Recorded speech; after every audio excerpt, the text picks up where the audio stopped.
We turn now to the second of our invisible hand properties, the balance of industries. We're also going to look at the gales of creative destruction.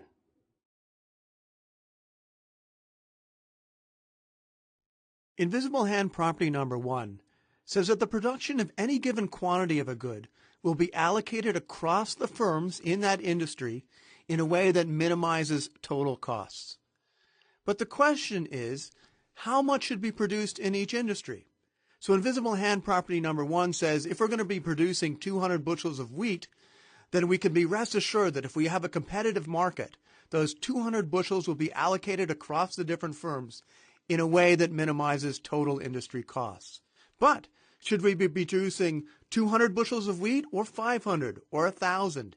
How should wheat be compared with corn or automobiles or books?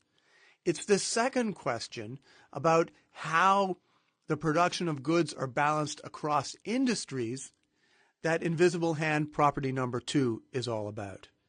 In order to maximize the value of resources, we want each industry to produce the right quantity. Not too much wheat and not too little wheat, but just the right amount.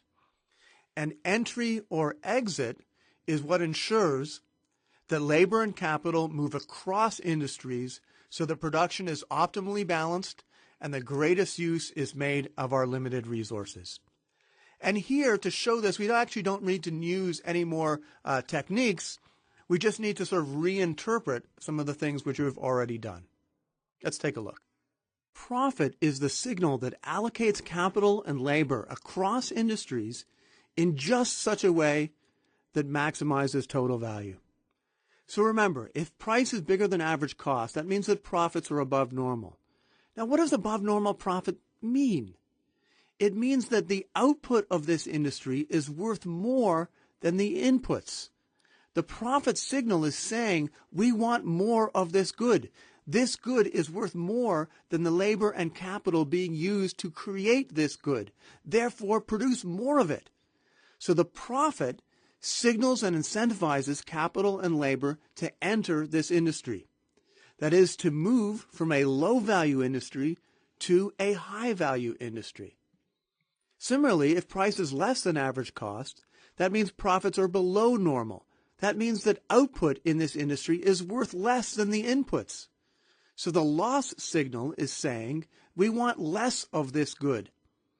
Loss signals and incentivizes capital and labor to exit the industry. That is, to move from a low-value industry where there are losses to a high or a higher value industry. Because of this entering and exiting, the profit rate in all competitive industries tends towards the same level. And that is what balances production across all industries to maximize the total value of production. If profit were higher in one industry than in another, that says that the output of that industry is worth more, therefore we should have more of that good. And that's exactly what the entry signal does. And the same thing is true for exit. Let's discuss some implications of following these profit and loss signals. First, the elimination principle. Above normal profits are eliminated by entry, and below normal profits are eliminated by exit. So resources are always tending to move towards an increase in the value of production. And entrepreneurs here are key.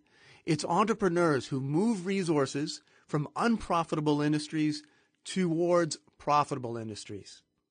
Another implication of this is that above normal profits are always temporary. To earn above normal profits, got to do something different. You have to innovate.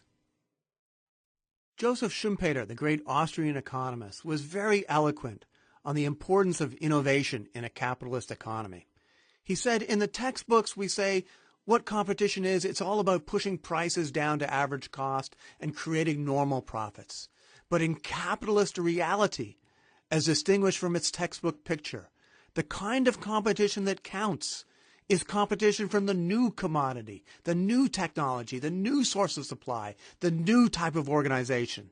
Competition which strikes not at the margins of the profits and the outputs of the existing firms, but at their very foundations and their very lives. This process of creative destruction is the essential fact about capitalism. Great statement from Joseph Schumpeter. Now, the invisible hand is marvelous, but it's not miraculous. The invisible hand works when we have certain institutions. It doesn't always work. In particular, the invisible hand will not work if prices do not accurately signal costs and benefits. If prices don't accurately signal costs and benefits, we won't get an optimal balance between industries. And later on, when we come to talk about externalities, we'll present certain situations when prices aren't going to be signaling accurately. Second, the invisible hand works best when markets are competitive. When markets are not competitive, when we have monopoly and oligopoly, this isn't going to work as well. And we'll be talking more about this in future chapters, but you can get the right idea by thinking about the following. Monopolists and oligopolists will earn above normal profits, but entry won't push those profits down. That's why they're monopolists and oligopolists, because entry isn't working.